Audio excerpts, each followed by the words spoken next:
그동안 쭉 저희가 을지로위원회를 통해서 관리하는 것 중에 티브로드가 지난주에 타결이 돼서 호수를 가는 날입니다. 그 책임위원이 은수미 위원인데 이 티브로드는 지금까지 했던 유통점과는 좀 다른 비정규직 하도급업체 비정규직 문제에서 잠깐 설명을 듣고 호수를 달도록 하겠습니다. 예, 은수미입니다. 티브로드가 유통 서비스 쪽의 하청 문제의 전형적인 사례였고요. 원청과 하청, 그리고 하청 노동자 간의 3자 관계가 얽혀 있었기 때문에 사실은 매우 어려웠던 문제였을 뿐만 아니라 한때 정거농성까지 들어가 있는 상황이어서 사실은 타결이 어렵지 않겠는가 싶었는데 원청, 하청이나 하청 노동자 모두 교섭 의지가 굉장히 강했고요. 을지로위원회가 학생사회 문제에 전면적으로 개입해서 지속적이고 끈질기게 교섭을 중지하겠다라는 의사로 매우 뚜렷했던 이런 여러 가지 요인 때문에 전격적인 타결이 이루어졌습니다. 그래서 앞으로 이것을 모델로 해서 공공부문과 민간 부문 모두 하청사회 문제가 이렇게 상생 협력적인 교섭과 중재에 의해서 해결될 수 있기를 희망합니다. 아마 티브로드가 그 출발점이 될 것으로 기대하고 있습니다. 감사합니다.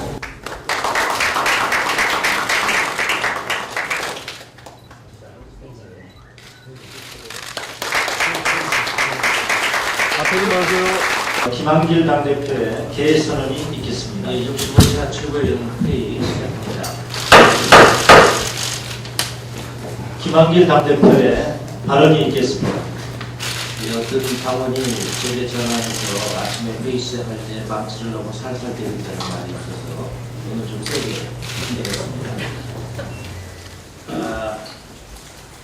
청와대와 새누리당이 연일 국회를 정쟁의 늪으로 끌어들이고 있지만 민주당은 민생에 매진하겠습니다.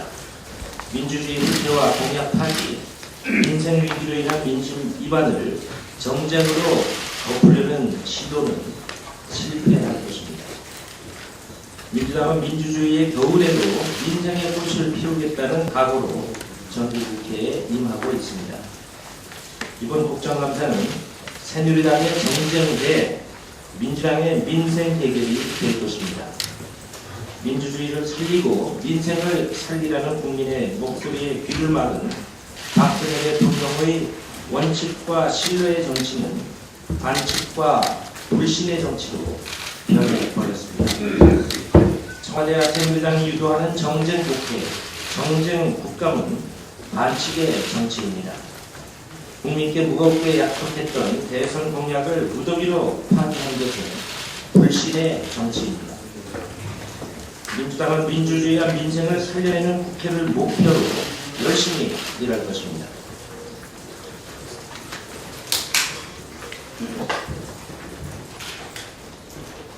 민주당은 이번 국정감사에 임하면서 제1야당으로서 대안적 비판자의 길을 뚜벅뚜벅 걸어갈 것입니다.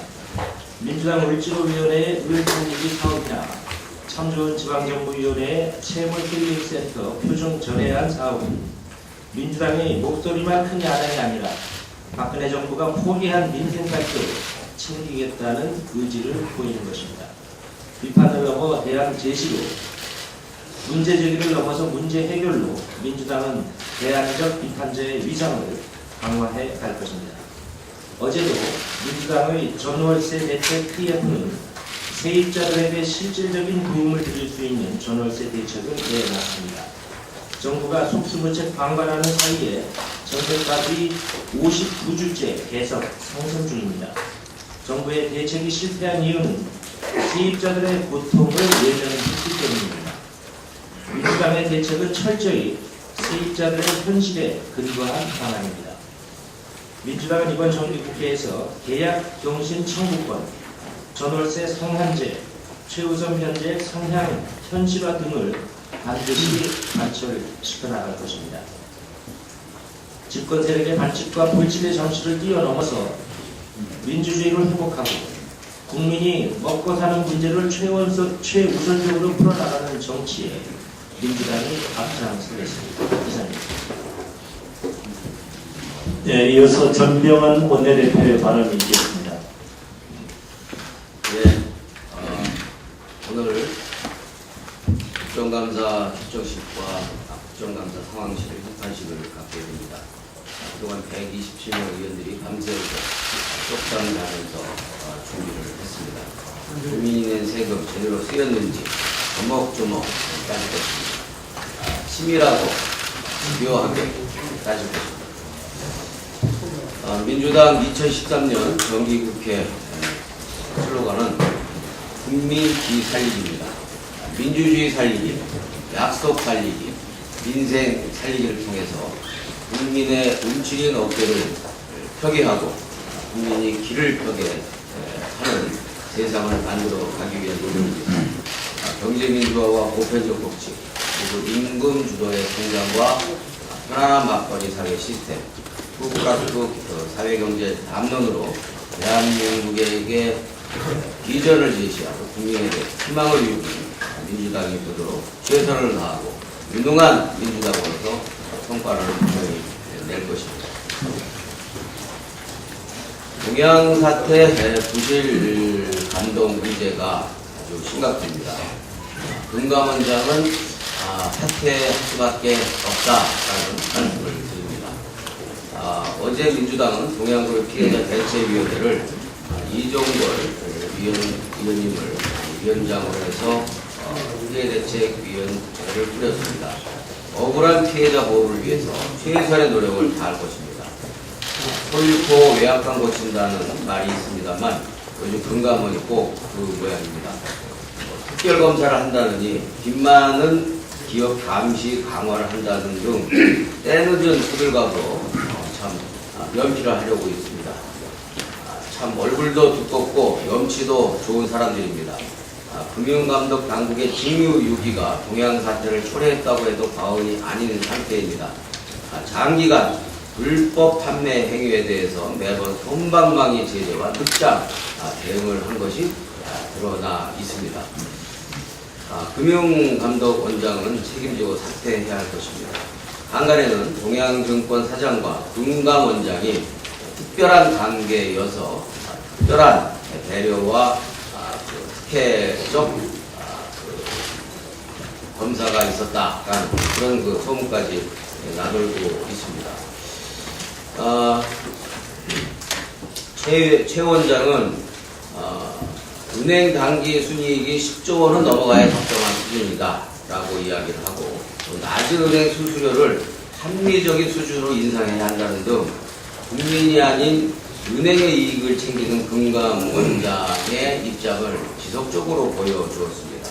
그러니 금감원장으로서 금융기관에 대한 감독을 제대로 할 수 있었겠습니다. 기본적으로 최 위원장은 금융감독 수장으로서 소양과 자질에 원천적인 한계와 문제가 있었던 인사라는 것을 그대로 드러낸 것입니다. 동양사태 해결은 금감원장 사퇴로부터 시작해야 할 것입니다. 저는 새누리당이 그렇게 노동신문을 열폭하는 종북 정당인지 묻지 않을 수가 없습니다. 모든 그 사안들에 대해서 모든 것을 다 종북으로 몰아가는 것도 너무 지나친 일입니다. 자신들에게 불리한 것, 자신들에게 결정적으로 상처가 되는 것, 그리고 자신들에게 약이 되는 소리까지도 이것을 종북으로 몰아가는 것을 보면서 새누리당의 모든 길은 종북으로 통하고 있는 것인지 다시 한번 묻습니다. 이 새누리당에게 종북이라는 것은 전가의 모도이자 전지전능의 방탄복인 것 같습니다. 모든 그 실정과 실패와 약속의 파기를 오로지 종북으로 막아내겠다라는 종북 집착 정당 아닌가 묻지 않을 수 없습니다. 저의 지난 8일날 연설 이후에 헌정사상 사실상 최초로 모든 스피커를 동원해서 비난과 매도에 열을 올리고 있습니다. 하루도 부족해서 이틀째 그것도 3일째. 어저께는 이제 앞으로 시리즈로 비판과 매도를 하겠다라고 공언까지 하고 있습니다. 참으로 자신들에게 약이 되는 그런 입에 쓴 약, 귀에 쓴 약을 그렇게 삼키지 못하고 내뱉겠다라고 그렇게 몸부림치는 것을 보면서 참으로 안쓰러움과 측은함을 느낍니다. 다시 한번 불통과 독선의 정당이고 불통과 독선의 정권이라는 것을 다시 한번 실감합니다. 한마디로 불독 정권입니다. 저는 최경환 원내대표에게 공식적으로 제안합니다. 그렇게 제가 지난 8일 교섭단체 대표연설로서 지적했던 것들이 그렇게 아프다면 또 그것이 사실이 아니라고 여기고 싶다면 TV 토론을 통해서 정식으로 한번 토론을 통해서 국민들에게 그대로 보여줄 것을 제안합니다. 최경환 원내대표에게 정중하고도 공식적인 제안합니다. 더 이상 위에서 매도하고 비난할 것이 아니라 국민들 앞에서 도대체 무엇이 문제였고 무엇을 그렇게 잘하고 있는 것인지에 대해서 야당 원내대표와 여당 원내대표가 공개적인 TV 토론으로 국민에게 심판을 한번 받아보자. 이 위에 올라라 라는 말씀드립니다. 예, 이어서 신경민 최고위원의 발언이 있겠습니다. 새누리당 정문원 의원이 NLL 대화론 문제를 제기한 지 지난 8일로 1년이 넘었지만 지금도 지루한 공방 속에서 헤어나오지 못하고 있습니다. 이 문제는 대화록 실종, 증발, 그리고 초본 논란 등 논점을 달리한 채로 작년 10월 과거사 논란, 12월 11일 역삼동 사태, 6월 촛불 사태 등 여건의 위기 때마다 나타나 있습니다. 여기에 북한은 급기야 어저께 다시 또 끼어들어서 반북 정치, 박근혜, 정몽준 의원 같은 이들의 대화록을 가겠다고 다시 협박을 하고 나섰습니다. 사태가 여기까지 온 데는 국정원, 새누리당, 청와대 책임이 있습니다. 수많은 여당 정치인들은 어려운 상황이 나올 때마다 이를 보도하기 위해서 계속 NLL 문제를 다시 꺼내들 야당에게 종북 프레임을 덮어 씌우려고 노력하고 있습니다. 여기에 일정한 패턴이 있습니다. 공통점은 팩트는 없고 야당의 종북 프레임을 씌우려는 정쟁만 있다는 것입니다. 검찰은 확증되지도 않은 피의 사실을 공표하고 새누리당 정치인들은 이를 받아 증폭시키고 일부 언론은 이를 받거나 아니면 부연 확대 재생산하고 있습니다. 익숙한 선정성 물레방아 전술입니다. 국정원도 검찰도 정치를 하려고 하지 말고 정보 업무와 수사를 할 것을 촉구합니다. 그리고 정치는 정치의 본령으로 돌아갈 것을 촉구합니다. 이런 와중에 외교와 안보가 희생된다는 중대한 위기가 있습니다. 외교는 평화와 연결되는 것이고 정쟁의 도구가 되기에는 너무나 중요한 영역입니다. 이 우리나라 외교, 분단 외교를 어떻게 할 것인지 묻고 싶습니다. 박근혜 정부는 사골 국물 다 빠진 NLL을 다시 꺼내서 흔들지 말고 나라를 위해서 할 일을 할 것을 충고하겠습니다. 국정원에 대한 국민 여론에 귀맞고 불통 정치, 공작 정치를 고집하지 말기를 다시 말씀드립니다. 이상입니다. 예, 이어서 조경태 최고위원 발언이 있겠습니다.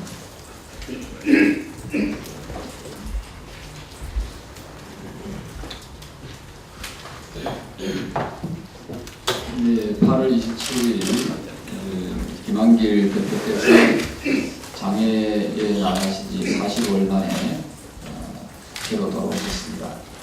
그동안 대표님 수고 많이 했습니다. 국정감사를 통해서 민주당의 존재감을 더욱더 부각시켜 나가서 대한정당의 모습을, 집권정당의 모습을 바꾸어 나가길 바랍니다. 이상입니다. 예, 양승조 최고위원 발언이 있겠습니다.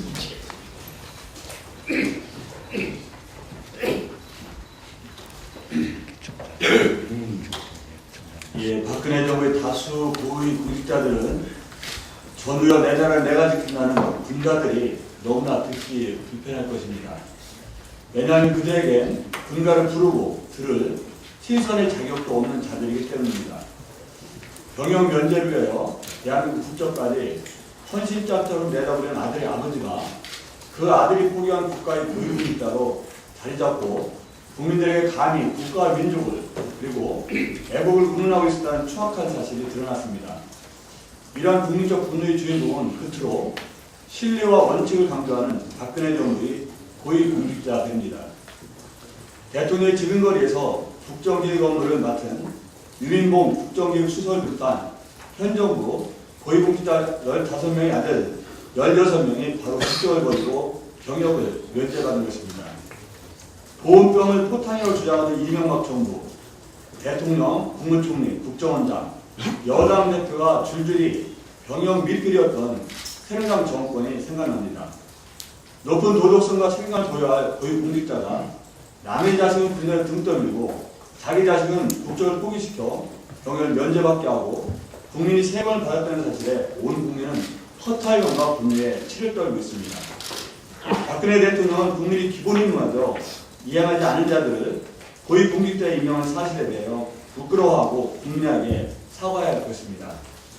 이뿐만이 아니라 입법, 행정, 사법부 253명의 고위공직자가 경무청의 첫 판정인 현역 입영에 불복하고 재검을 통해 병역 면제자가 된 사실이 드러났습니다. 온갖 병명을 앞서 병역 면제를 받고 지금 이 자리에 오른 것인데 참으로 부끄럽고 한심스러우며 분노가 치밀어 오를 일입니다. 이들은 대한민국을 병역 의무를 기피하면 고위공직자에 오를 수 없었던 고대 로마 시대보다 더 뒤떨어진 국가로 만든 장본이기도 합니다. 이러한 박근혜 정부의 고위공직자들에게 영국의 엘리자베스 2세 여왕의 손자이자 왕위 승계서의 사위인 해리 왕자가 아프가니스탄에서 아파치 헬기 조종사로서 탈레반과 맞서 싸웠던 노블리스 오블리주를 바라지 않습니다. 다만 최소한 서민의 아들도 반드시 이행해야 하는 국방 의무만으로도 온갖 편법으로 저버린 그 부끄러운 작태를 국민들에게 속고 대지하고 하루속히 공직에서 물러나시기 바랍니다. 이상입니다. 네, 다음은 우원식 최고위원 발언이 있겠습니다. 네. 오랜만에 을지로위원회 활동 소개 좀 하겠습니다. 어제 매우 의미 있고 중요한 행사가 진행됐습니다. 언론은 별로 관심을 안 가져주셨지만 오후 3시부터 10시까지 KT와 피해자 간 불공정 행위 개선과 동방 성장을 위한 1차 교섭이 진행됐습니다. 6, 7년 동안 묵어있는 많은 피해 사례들이 협상이 시작된 건 매우 역사적인 일입니다. 이번 교섭은 지난 9월 13일 KT 광화문 지사에서 개최된 을지로위원회 의원단과 KT 사장단 간담회에서 간담회에 이어서 마련된 자리고 이 교섭이 타결될 때까지 지속될 예정입니다. 1차 교섭은 민주당 당대표실에서 KT의 관련 임직원과 KT 피해자 모임 관계자들 50여 명이 함께 교섭 개시 선언식을 갖고 5개 영역, 휴대폰 연합 대리점, 휴대폰 일반 대리점, 부동산 임대사업, 인력 퇴출 프로그램, KT 텔레캅에 대해서 1시간씩 피해자 측이 사측에게 구체적인 불공정 사례를 직접 이야기하는 방식으로 진행됐습니다. 불공정 행위가 11가지 유형의 사례가 있었고 오래된 것은 7, 8년 묵은 피해 사례까지 포함되어 있습니다. KT가 전향적으로 교섭에 임한 만큼 좋은 결과가 나올 것을 기대합니다. 을지로위원회도 성과를 낼 수 있도록 최선을 다할 예정입니다.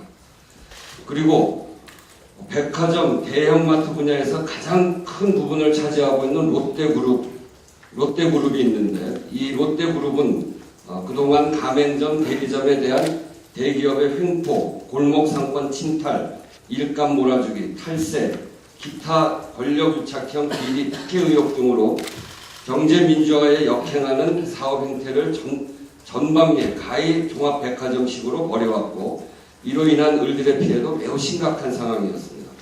을지로위원회에서 그동안 롯데그룹에 강력하게 문제 제기를 해서 16일부터 교섭에 들어가기로 했습니다. 대상은 롯데제과, 롯데쇼핑, 롯데PS넷, 롯데마트, 롯데건설, 코리아세븐, 롯데시네마, 롯데손해보, 롯데호텔 등입니다. 이런 여기에서 불공정 행위는 20여 가지 유형이 됩니다. 이런 종합적인 협상이 진행되고 있는 것이 지금 요즘 물질호위원회에서 주력해서 하는 일입니다. 기대해 주시기 바랍니다. 요즘 새누리당 경총을 비롯해서 일부 언론에서 국감장에 기업의 CEO가 나오는 것을 두고 기업 활동을 위축시킨다. 그리고 기업 국감이다. 호통 국감이다. 이렇게 말합니다. 이번에 KT와 롯데그룹과 이 교섭을 할 수 있는 것은 바로 국회가 갖고 있는 이런 국정감사의 그런 기능이 있기 때문에 가능한 것입니다. 민주당 을지로위원회는 그동안 을들의 눈물을 닦아주는 활동을 통해서 필요한 여러 기업의 CEO들을 국감 증인으로 요청하였고 채택했습니다. 이것이 제대로 민생 챙기기 아닙니까?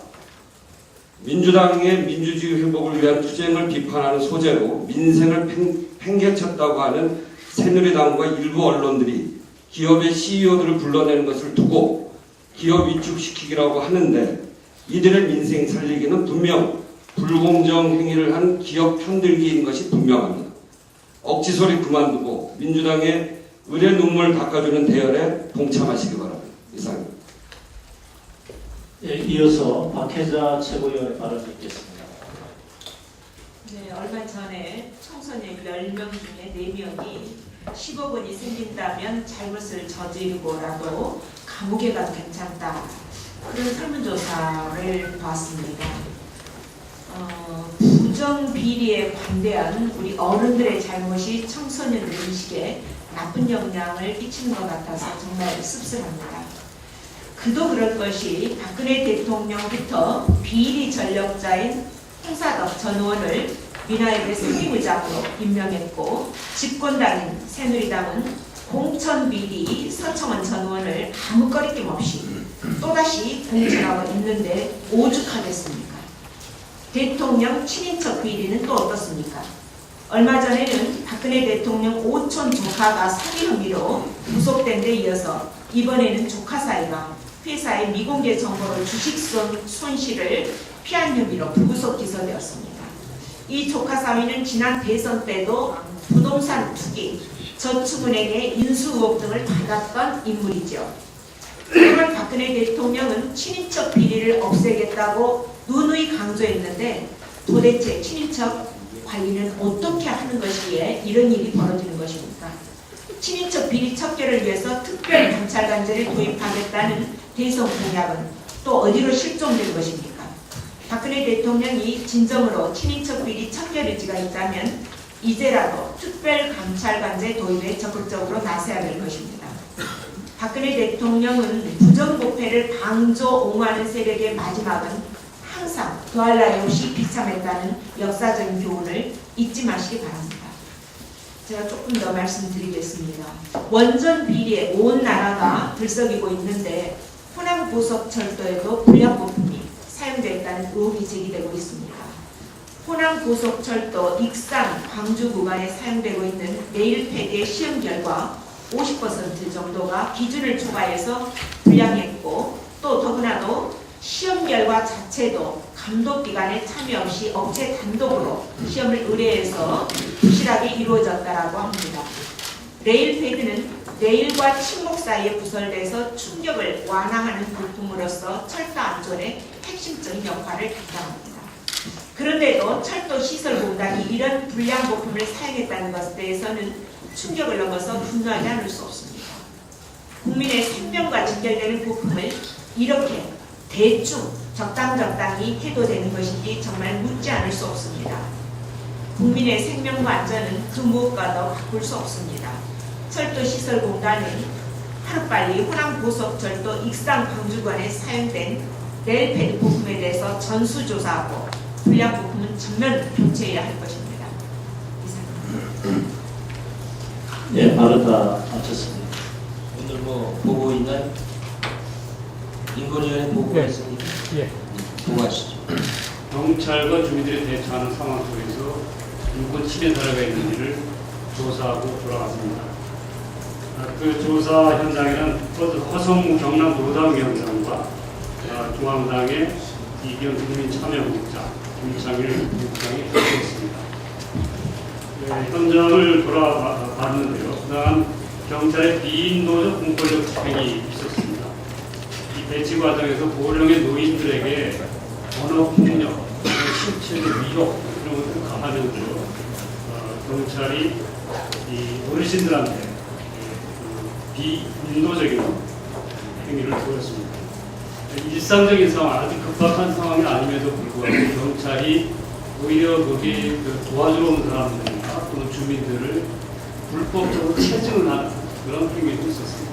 사진을 찍어가지고 나중에 불법으로 고발하겠다 이런 협박용으로 하고 있었습니다. 주민들의 안전권을 많이 침해하고 있었습니다. 평지의 산악 지역에서 대치 중인 고령의 주민들을 안전을 위협하는 비탈길에다 모아놓고 앞뒤로 통제를 하고 있었습니다. 주민들의 안전이 위협을 받고 있었습니다. 주민 편의를 침해하는 주민들이 공사 현장에서 5km 바뀐데도 불구하고 자유롭게 통행할 수 없도록 거기를 막아놓고 있었습니다. 이동권을 상당히 제한하고 있었습니다. 이런 여러 가지 이 현장 사례들을 보면서 일단은 현장 책임자 그리고 밀양 경찰서장을 만나서 즉시 시정을 할 수 있는 것으로 시정을 요구하고 필요한 것들은 중앙당에 보고를 해서 앞으로 대처를 해나가고 있다고 얘기를 듣고 왔습니다. 문제는 앞으로도 이제 인권위원회가 지속적으로 감시 활동을 펴면서 당에 보고를 하겠습니다. 문제는 지금 벌어진 것보다는 이 공사가 계속 강행될 시에 앞으로 벌어질 여러 가지 불안한 요소죠. 거기에 지금 대치하고 있는 주민들 대부분이 죽을 각오로 싸우겠다 이런 의지를 가지고 있습니다. 그래서 그 움막 안에 신사들까지 묶어놓고 여차직하면은 그 신사로 자기 몸을 묻겠다 이렇게 결의를 가지고 있어서 이 공사가 정말 이대로 계속 강행이 될지는 예전에 있었던 불행한 일, 부동산 사태라든가 또는 쌍용차 사태 이런 것들이 되풀이되지 않는다고 보장할 수 없습니다. 그래서 이것에 대해서는 당 차원에서 지속적이고 조직적인 대응이 필요하다고 생각합니다. 이상입니다.